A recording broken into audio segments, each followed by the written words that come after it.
From Spa in Belgium, the talk of the paddock on Saturday night was the Silver Arrows, whose upgrades seem to have put them back on top as Verstappen grabbed pole position with teammate Wehrlein alongside him. Row 2 features a couple of world champions with Van Dorn going third quickest ahead of Sebastian Vettel, while on Row 3 Gasly showed that the Red Bull is still a podium contender by going fifth quickest. He's joined by Lewis Hamilton, who set an identical time to AIRBORNE, but did it earlier in the session, meaning the now undemoted driver will start 7th alongside Ricciardo. Rounding out the top 10 is the Toro Rosso boys, with Giovinazzi getting the better of Sainz, and Nico Rosberg will start best of the rest with free choice of tires for the start of the Belgian Grand Prix.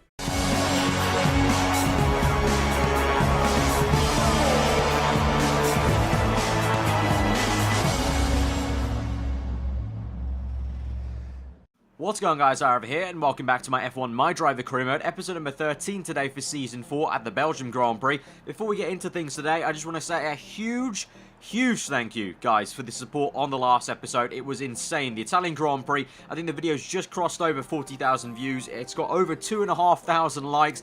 I'm just speechless. That's insane for an episode 12 of a career mode series of MyDriver, because usually in most of my career mode series, in pretty much any series on YouTube you'll see, and even on like television and stuff like that, the views generally drop off the more episodes you have of that series, and the likes also drop off, because that's just the natural progression of a kind of long-running series like that, because people just eventually lose a little bit of interest over time. But the fact that the support kind of spiked up since the last 2 episodes has been crazy to me. So awesome to see, and I'm so thankful to you guys. So thank you so much for the continued support on this series. It really does mean a lot to me. This is definitely my favorite series to make on the channel. It's great to know the majority of you also find it your favorite series to watch on the channel. So I can't thank you guys enough, and let's try and continue on for this episode. The Belgium Grand Prix should be a pretty good one. Obviously only 3 episodes left in this series, so we're starting to get towards crunch time now. You know, we were really getting towards that in the last 2 episodes, but now it's really getting serious. The last 3 rounds,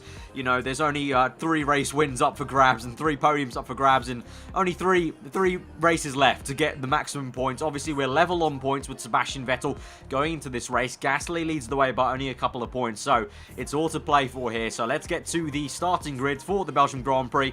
I'll hand it over to Justin. Let's take a look now at the starting grid for today's Belgian Grand Prix. It is the Silver Arrows locking out the front row as Max Verstappen takes pole position alongside his teammate Pascal Wehrlein acting as rear gunner in 2nd position. Stoffel Van Dorn in the McLaren will start from 3rd position. He'll be joined on that 2nd row by Sebastian Vettel in the Ferrari.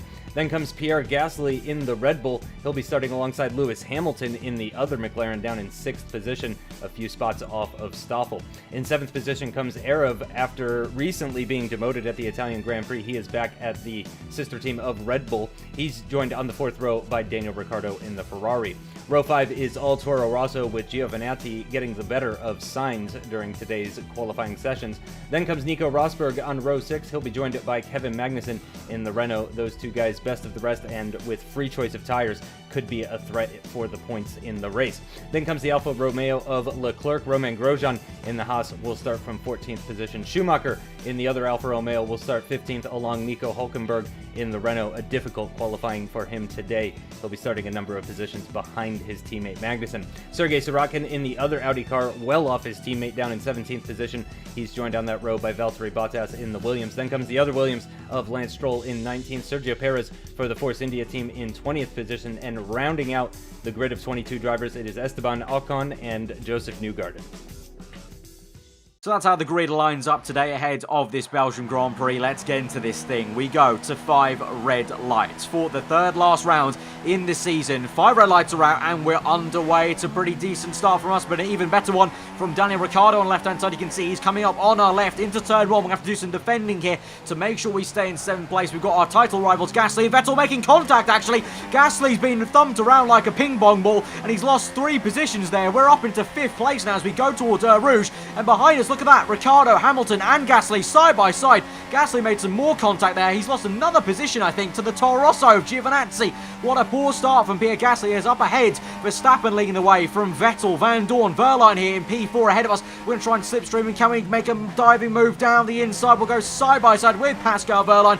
We'll go around the outside, leave the room on the inside though, but the natural racing line will have us in front there, and we're up into P4, so that's a pretty damn decent start from us actually from P7, but Sebastian Vettel and even better one actually equally as good, up into P2 from what was P4 on the grid, I believe, so a very good start from him, and he's raring to go from the championship. Obviously me and Vettel level on points going into this championship, and Gasly leading the way, although now Gasly way down the order, so that's not going to help him, but here goes Ricciardo. We've got better things to worry about as Daniel Ricciardo goes side by side with us round the outside of us through Upper Rouge and makes that move. What a lovely move that's been from Daniel Ricciardo, and now we're going to have to try and re-overtake him, as up ahead, misery for me, as Vettel tries to make a move on the race leader Verstappen to get into first place here. We've got to try and defend from his teammate Ricciardo. Can we try and hang it around the outside? No, Ricciardo does an excellent job at parking that car on the apex there, and so we have to settle back down for 5th place, and now we've got Wehrlein to contend with, the Mercedes with engine upgrades this weekend, so that's going to be a bit of a worry. But up ahead, even more worryingly for us, Vettel now, it's got a bit of a nice gap there to Van Dorn in P2, so he's waltzing away and trying to control this Grand Prix as Van Dorn finds himself in 2nd place. And so as we move into the latter stages of lap 2, you can see Verstappen up ahead. Looks like he's pressurizing Van Dorn as they go into the bus stop chicane. Could be an opportunity for a move. Yes, he does. Verstappen pulls out on the left-hand side, tries to go around the outside of the Belgian man, doesn't work out, so he stays in P3. Ricciardo loses a lot of time there. We actually closed up so much in the braking zone, you could see there just visually, but Van Dorn putting up a fight here for the home crowd, obviously. And behind us, interestingly enough, just to point this out, it's Wehrlein, then Alfa Romeo, then I believe the Toro Rosso of Giovinazzi, and then there's another Alfa Romeo car. Look at that. I think Gasly is on the cusp of points only in this race, meaning he is bottling this to hell and back in a race where he really needs to be scoring some good points to keep his lead in the championship. So that's great stuff for us. And now we're going to try and slipstream Ricciardo, who's going to slipstream Van Dorn, who's just been squeezed out by Verstappen. All three of them scrapping away. It's going to be a four-way scrap here into the back end of the Kemmel straight. Ricciardo taps Verstappen's rear end. We go side by side with Van Dorn, our old rival from season 2, side by side. That was so close. And Van Dorn's still there on the outside. Brilliant stuff. We're going to get it surely on this inside wall, because this is a very off-camber corner. And there you go, we are, and we have got that move. So Van Dorn lost 3 positions, I think that was, yeah, in the span of a little section there of a straight in a corner. So horrible stuff for Van Dorn. The crowd won't be loving that, but Van Dorn is going to try and come back, and it looks like, as we go up Rouge. He's got that speed from the Honda engine compared to the Renault engine in the back of this Red Bull car. And look at him go. He's got DRS as well, so he's going to move to the left-hand side of the circuit. He's going to go and waltz away. Look at the power of the Honda engine there and the slipstream on this game. And Wehrlein does the same, certainly enough, actually, because of the engine upgrades of Mercedes this weekend.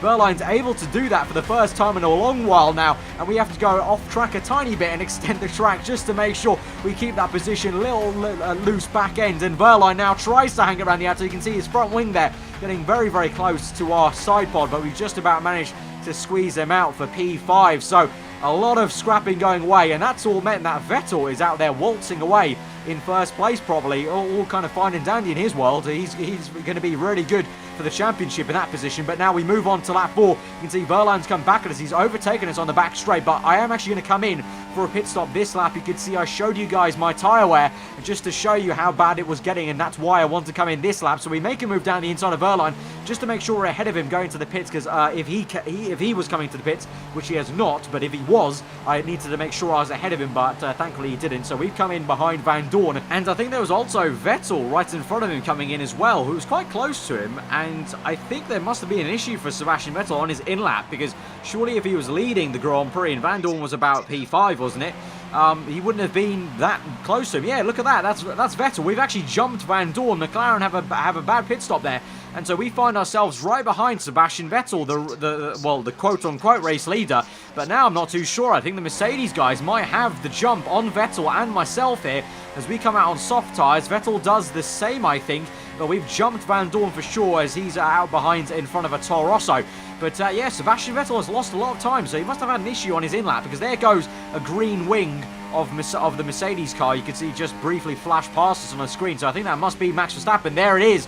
There is Max Verstappen on soft tyres. There goes Vettel there in effective, I think, P2, I would assume. So have we jumped up into P3?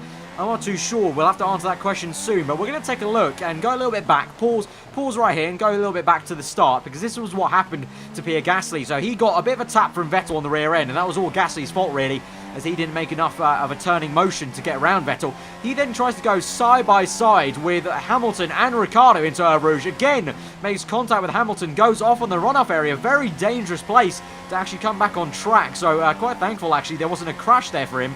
But then he just loses time hand over fist down the Kemmel Straight, because these two Alfa Romeos with their better Ferrari engine and obviously low drag setup trying to overtake him. Mick Schumacher does a good enough job to squeeze him out, and Leclerc just has to hang out behind him. Didn't get enough speed down the Kemmel Straight, but Gasly losing a heap of time, and that's what's that? That's four positions there from the start, from where he was in P5. That is a tragic start for Pierre Gasly, and not one where, that he needs, considering that he was leading the way in the championship by a couple of points to me and Vettel level on points. This is not what he needs in the championship with only 3 races to go. So dismal start to Gasly, and he'll be hoping that he can turn it around. But anyway, we move our attention back to our race, where we're trying to make a little move round the outside of Sebastian Vettel. This would be very, very audacious there, and it doesn't work out probably predictably, as Vettel just has the racing line, but he was caught napping a little bit behind the Haas car. But now, speaking of the Haas car, Vettel goes down the inside of him. Newgarden here, down the inside of Poole, a very unorthodox place for an AI car to make a move, but he's made it stick. So Vettel maybe showing me how it's done to get a move on through these slower cars, and so I'm going to try and follow him through, right slicing through Newgarden like a hot knife through butter there down the inside. Very easy move for us, and a little bit of oversteer for good measure, that which makes the car look pretty damn cool on the exit. And now we're right behind Vettel once again, trying to slipstream him, and you can see up ahead the two Mercedes cars very close together as they're fighting to overtake an Audi car thing, that is, and there's been a huge crash. Oh my god, the two Mercedes, the Sorokin's out, the two Mercedes have collided. That was a huge crash for Verstappen and Verline. I think one of them had some airtime there. There's been yellow flags, obviously. Vettel, has he been caught up? No, I don't think so. Luckily for Sebastian Vettel, he's not been caught up in the incident. Unlucky for us, I guess, because if Vettel was caught up in that would have made our life easier. But that was a monumental crash there with the two Mercedes cars and the Audi car. Let's have a look at this. I mentioned they were scrapping away to try and overtake this Audi car, but oh my god, what on earth is that? What? That is a pile up and a half over on the top of Sorokin. I think a Mercedes car definitely took some airtime there. Yep, there's a Mercedes and the Audi taking some airtime, and both Mercedes cars, I think they're not out of the Grand Prix, I don't think, but they've definitely got a heavy amount of damage. And look at that! That right-hand side Mercedes car, I think that's Verstappen, is completely airborne for a few seconds, and Van Dorn and the two Mercedes cars, two Toro Rosso cars, sorry, get caught up in that. But this is Verstappen's point of view. Tries to make a move on Sorokin. Oh, gets held up, and yep, he's the one with the airtime. Goes round the goes above, I think, Pascal Wehrlein, and then there's Van Dorn and the two Toro Rossos making a bit of a traffic jam roadblock there. But this is from Wehrlein's point of view, and oh my god, Wehrlein is a very lucky man. Wehrlein is a very lucky man. That's so similar to Fernando Alonso's crash in 2012 in the case in point of, look at this. That is so close. Just like Grosjean got to Fernando Alonso's head, Verstappen's rear tyre, oh so close to Wehrlein's head, and also the Audi as well. Both Audi and Mercedes kind of scissored on top of Wehrlein. So what a monumental crash that has been, and very lucky for Wehrlein to walk away from that. And so now as we move into the very next lap, lap 7, we find ourselves up in P5 at the moment, being pressurised by Sebastian Vettel, who also, as I mentioned, did escape from that crash, quite luckily for him. And now he's going to try and make a move down the inside of the bus stop. We've locked up a tad. Vettel's going to try his best to hang it around the outside. We've kept the inside line, and Vettel gets some brilliant traction there in his Ferrari car, and he's round the outside in P5. He's got DRS as well. Obviously, the DRS detection point is just before the bus stop chicane, and so Vettel is up into P5. A lovely little move there, actually, around the outside. Not often you see people go around the outside of the bus stop, it's usually on the inside, but now we'll try and get the place back from him, because as we run up Eau Rouge, we'll get the DRS detection point, we'll get the momentum here, the slipstream down the Kemmel Straight, which is so powerful in this year's game. And here we go with DRS, slipstream, move to the right hand side as Vettel sparks away there, actually, his under tray really kicking the ground, so they must be running quite a low ride height. But we go side by side. It's not over yet. The German puts his elbows out and tries to keep the position, but we just managed to almost slide the car into P5 there, as we got a little bit oversteer on the exit, but then into this understeering right-hander. Vettel still very much there, pressurizing us, so I think this may continue on. And because of our exit on the previous corner, we haven't got a great entry to this one, and that means Vettel actually gets a beautiful run on us as we go down side by side through Puon. Vettel will actually try and hang it round the outside. We'll just about squeeze him out there, but Vettel, we saw him make a move on the Haas car, so it looks like Puon is a favourite place for the German here. He's feeling very feisty today through that set of corners. Great confidence there with the Ferrari car, and he looks like he's got some good downforce compared to our car. Usually I'm quite used to us having a comfortable amount of downforce compared to the Ferraris. They're usually known more for their engine power this season, but it looks like Vettel's got that in spades this weekend, as we've obviously dropped the aero on the car to try and compete in a straight line, but it's clearly not working because Vettel, with pure slipstream, no DRS, remember, down this back straight, overtakes us with slipstream as we go through Blanchimont there, and now down to the boss stop. Can I make a diving move down the inside? We fake to the left, go down to the right, and we'll try and make a move. We'll this time try and make the exact same one Vettel did, but crucially this time Vettel gets some good traction still there on the inside, but we have just edged out ahead of him. We'll go into turn one side by side, have to try and stick down the inside and squeeze him out on the exit of turn one, but Vettel's having none of it, and he tries his best, and he's completely actually out-tractioned us there. So yet again, we'll have to stick behind him and try and re-overtake him up the Upper Rouge, down the Kemmel Straight, but I'm not complaining about that because that's the better position to be in. So here we go, yet again, the DRS activation point's there, coming out about now. We'll open the DRS, and you can see once again sparking away on the left-hand side. We're on the right-hand side yet again, except this time into the braking zone. Vettel manages to outbrake us. Round the outside he goes, and he'll keep that position. We have to actually stick back behind him, much like we did to his teammate Daniel Ricciardo earlier on in the Grand Prix, so we have to try and find another way to try and overtake him into this next corner. This time round on lap 9 we get a much better entry. You can see we're actually going to try and make a bold move round the outside, the one we failed to do previously on Vettel, but this time it's worked down the inside through that left-hander with no name. A very unorthodox place to go side by side with two F1 cars, but we've made it work, but it just didn't work out in my favour, and Vettel keeps that 5th place for now, and it looks like that Ferrari's really working well. And now actually my engineer is suggesting to me potentially a strategy change as I try and back off a little bit actually, and maybe try and get out the dirty air of Sebastian to help my tyres a little bit, but my engineer is asking for an earlier pit stop around lap 10, so I've accepted that order, and you can see through that next right-hander a lot of time is lost to Sebastian with just pure dirty air, me getting the braking zone a little bit wrong. And so by lap 10, the next lap, I think it's definitely time to actually come in, and probably the right call from my engineer. So Vettel continues on, and this is actually quite an early pit stop, so I'm putting my faith in my engineer for the undercut here, and I'm hoping it'll work out. You know, he's run the numbers, I'm sure, and I'm hoping that he's made the correct decision. So we'll come to the pits on in P6 at the moment, so let's see where we actually filter out by the end of this pit stop. But Vettel for sure is going to continue on for a few more laps here.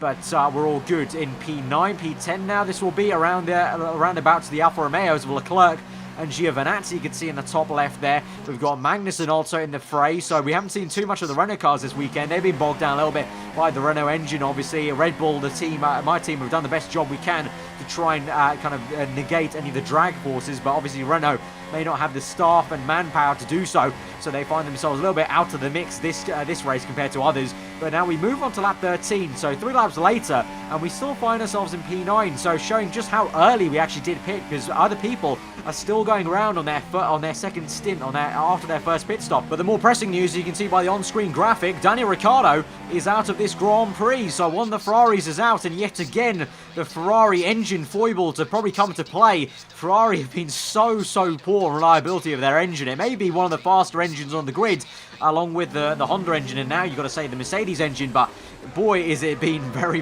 unreliable. I'm guessing that's what's happened to Ricciardo. As you can see on the replay here, he is nowhere to be seen compared to any other car, so it must be a mechanical failure here. And oh, there we go, the classic sight of the Ferrari Works engine going up in smokes there, and Ricciardo again stricken on the side, just like he was back in the Hungarian Grand Prix. And that has been an all too familiar sight for us in MyDriver, seeing a Ferrari stricken there. So they must be hoping they can get that sorted for next season as we you know, the sport starts to look on to 2019. There's been news that potentially there could be V8 hybrids used in 2019 compared to right now what we've got for the V6 hybrids. So you've got to maybe think that Ferrari are probably praying that their new engines will potentially be a lot more reliable there compared to their V6 counterparts. But anyway, moving back to our fight here, we're still actually low down the order. We're fighting Sergio Perez, which is a little bit odd because Perez was nowhere near our fight, but we actually struggled to try and overtake him on the previous straight there down the Kemmel straight due to that straight line speed and low drag setup of the Force India, but eventually through Puon, making a very identical move to Vettel did on Newgarden. We make that move on Perez, but actually on the back straight then on lap 14, Perez is actually still causing us a little bit of chaos here, because he starts to come back at us now on the back straight. Actually tries to make a move round the outside into the bus stop chicane. So the Force India,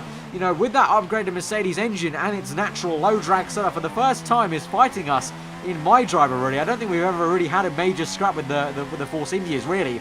Perez is giving us a bit of a fight here on lap 15, but we're up into P3 at the moment. So actually, looks like the undercut has worked out for us. I was mentioning that it looked like we were still down the order, but now it looks like we've made the biggest undercut in, well, the known history, really, because we went up from what was around P6 to P3 there, completely jumped Vettel, the likes of the Mercedes cars actually potentially, and the McLarens. So what a great undercut that has been for us, but now we're still fighting Sergio Perez. You can see Perez actually re-overtaken us there with the slipstream, so that Force India is working really well at the moment on those medium tyres. So you know, to be honest, I don't need to fight Perez. We're ahead of Vettel and Gasly, and that's job done for me, really, because I need to think a bit smart here. There's no use getting in the mix of a Force Indian crashing out the Grand Prix while trying to fight him when I'm ahead of Vettel and Gasly already. But you can see now, coming into the pits, actually, breaking a bit of our front wing, unfortunately. We're going to come in for the intermediate tyres. My engineer, as we came to the bus stop, talked about switching to the intermediate, so I made a very late call to come in for the intermediate tyres.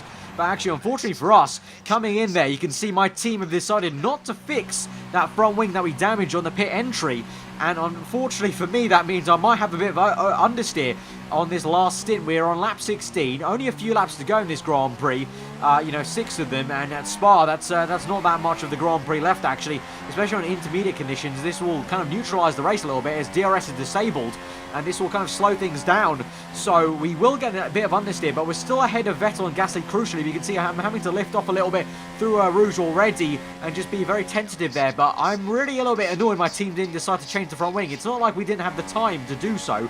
I don't think Vettel was that close to me. I think we could have afforded a few seconds here to fix that front wing, but my team have decided not to do that. So now we'll just try our best to maybe catch up to Perez and maybe get onto the podium. At the moment, it looks like the Force India Perez has absolutely worked the strategy, an absolute treat, because he's only made one stop on the dries, and then his second pit stop has been onto the inters. So Perez has effectively done a one stop there in the dry, and then including the second pit stop for the inters. So he's got himself up into the podium positions, and onto lap 19, actually, you can see the gap between me and Perez on the minimap is actually grown. You can see visually in front of us, you can only see the spray from Perez's car, and we're actually losing time to him with this understeering Red Bull you got. You can see there we did a bit of aquaplaning and a bit of curb riding there up Rouge, so we're actually losing time here. So I might actually have to think about looking behind me and nervously looking at where Vettel is compared to me, because the decision not to change the front wing has meant that I'm actually losing time to everyone on the grid at the moment because of the lack of downforce. And on the subject of speaking about a lack of performance here, let's take a look at my teammate Pierre Gasly, who at the moment is coming under pressure from Giovinazzi here, the Italian in the Toro Rosso, and Giovinazzi makes a beautiful move round the outside of Gasly, upper Rouge, but not only that, in intermediate conditions to do something like that takes some big balls there from Giovinazzi, and he's made that stick. Gasly now comes under pressure from the Williams car behind him. He's trying to make a move back on Giovinazzi, but the young Italian makes sure he gets the racing line and squeezes Gasly out. Now Gasly's holding up a train of the Williams car and the Alfa Romeo and indeed the McLaren, but let's take another look at Giovinazzi's work here. Look at this, such balls from the Italian man on intermediates to make a move like that. That is absolutely insane stuff from the Italian. But now we go back to Gasly because it's not over yet. Gasly's poor performance continues for the next few laps. On towards we go into lap 19, lap 20. He gets overtaken by the Williams car in a straight line on the back straight. It looks like Gasly is really just feeling the pressure at the moment. Into the bus stop chicane, the Alfa Romeo tries to make the pop, and Gasly's done a double lock-up, goes deep into the bus stop, and gets overtaken not only by the Alfa Romeo, but also by the McLaren of Hamilton. So Gasly here is crumbling under the championship pressure. Remember, he was leading the championship going into this race, and he's clearly feeling the pressure. Unlike myself, unlike Vettel, you know, we've been in championship fights before with each other and just in general. Gasly's only ever been in one championship fight before, which was last season. And remember, back to Japan of last season, him and the team bottled it then. And now Gasly here looks like he's sabotaging his own championship by just driving such a poor race in the wet. Look at that. It's like looking at Rosberg back in 2015. Just so poor in the wet. Also Rosberg in 2016, remember, back to Monaco. It's like watching that all over again for Gasly. He's just so poor in the wet. And, you know, they say the testament of a good driver is how well they drive in the wet. And Gasly clearly isn't driving very well, because now he's under pressure from the Haas car. He's dropped, how many positions is that? The Toro Rosso, the Williams, Alfa Romeo, 2 McLaren cars, the Haas car. Now that's 6 positions, and the Renault, 7 positions in the span of only three laps here in the wet. That's absolutely dismal. And the even bigger shock of this race is this man. This is Nico Rosberg in his Audi. And you want to guess where he is in this Grand Prix? He's leading it. Nico Rosberg in his Audi. The first entry of Audi in this championship this season is leading a Grand Prix. They said at the beginning of the season they were hoping for some points. But Nico Rosberg at the moment is leading this Grand Prix from Ocon and Perez. And I find myself in 4th place, unable to catch the Force India of Perez. And I've got Vettel behind me, closing down on me at a rate of knots. This race is not over yet. It's going to get a little bit spicy and a little bit fiery towards the end of this Grand Prix as we move to the end of the Grand Prix, indeed, as I mentioned it, onto lap 22, and you can see Vettel right behind me, and also Giovinazzi for company. Remember, Giovinazzi was nowhere near us, you know, a few laps before. He was overtaking my teammate Gasly, but now he finds himself pressurizing Vettel, who's pressurizing myself. You can see the lack of downforce I've got. That front wing change is now looking very, very crucial, because I'm skating around, and actually it's now time for the full wet conditions. My engineer was on the radio saying it's a tricky situation. You can see I've got the wet tyre indicator on the right, so it's far too wet right now. And going to the next corner, I go deep, I miss my braking point, and Vettel gets it correct. He goes down the inside of us to overtake us on the last lap in the last sector of the Grand Prix. Now we need to try and desperately hang on and maybe re-overtake him, as we've got pressure behind us from Giovinazzi as well. Can we do this? Into the last corner this will be, probably. Into the bus stop chicane. We stick behind Vettel very closely through Bonchemont, lifting off at the correct point. But can we try and make a move? We try our best to kind of get the braking correct, but we just don't do it. Vettel parks the car on the apex. He comes through, and that's going to be P4 for Vettel. I try my best on the exit, you can see, with the traction to try and get him, but it's no use. And we're going to finish up in 5th place, with Giovinazzi finishing right behind us in 6th. And that is crucial for the championship, because Vettel was level on points with me, and on the last lap of the Grand Prix, he's overtaken us through a mistake of my own on the right-hander there, going deep into that corner. And also, I'm going to personally say I blame my team a little bit for not changing my damn front wing, because that would have helped for sure into that braking zone and just generally around the lap, but not to lose time to Vettel. And it's meant that Vettel now will be leading the championship. I'm going to be in 2nd place. Gasly's going to find himself down in 3rd place now after that monumental, catastrophic race that he had, especially in that last stint. That was honestly really like watching Rosberg at Monaco in 2016. Remember, Hamilton caught him so fast, and Rosberg was told to let him through because he was so slow. That was exactly the same case with Gasly here. But enough about Gasly and our championship fight. Let's take it back a little bit to the front of the grid, where can we just appreciate what we've just witnessed. Nico Rosberg in an Audi has won the Belgium Grand Prix. A brand new team into Formula 1, took over Manor at the beginning of the season, has just won a Grand Prix in their first competitive season, and we've got 2 Force Indias who've basically been at the back of the pack with Williams coming through with a brilliant strategy. I think both of them did the same strategy, going onto the medium tyres at the beginning of the Grand Prix and then seeing it out till intermediate periods. Have got a double podium there for themselves. So what a topsy-turvy race that has been. With 2 races left in this championship now, it's still all to play for Vettel, myself, and Gasly. And with results like this, with the top 3 not even being anywhere near contenders for even the constructors, you know, Audi, 2 Force Indias, you know, none of them McLarens or Mercedes cars or Toro Rosso scrapping away for the mid-pack points, and neither Ferrari or myself or Gasly with the Red Bull cars. Even the constructors is wide open, with all the top runners scoring low points at the moment, with all these low teams doing these bonkers strategies of 1 stops or 2 stops and managing to find their way through. Absolutely crazy stuff here we've witnessed today for the Belgium Grand Prix. And if you have enjoyed it, guys, smash that like button. Let me know what you thought in the comments below. And you're around here, and do subscribe for weekly F1 content. Yet again, MyDriver has thrown up another sensational, crazy race. and we've only got 2 races left to go before it's wrapped up here for Season 4, the 2018 Championship. The next penultimate race we go to is the Australian Grand Prix. Remember, last season in 2018, it was such a crucial race for the championship, with Verstappen in the Red Bull getting an engine failure there, meaning that we got points back on him, and also indeed his teammate did as well. And Ricciardo and the likes of Van Dorn got right back into the championship, so who knows what is going to happen there once again in 2018 here at the Australian Grand Prix. But if you guys are looking forward to that, hit that like button, let me know what you thought. Again, I'll see you guys next time. I hope you enjoy the rest of your day, and I'll see you guys next time. Goodbye.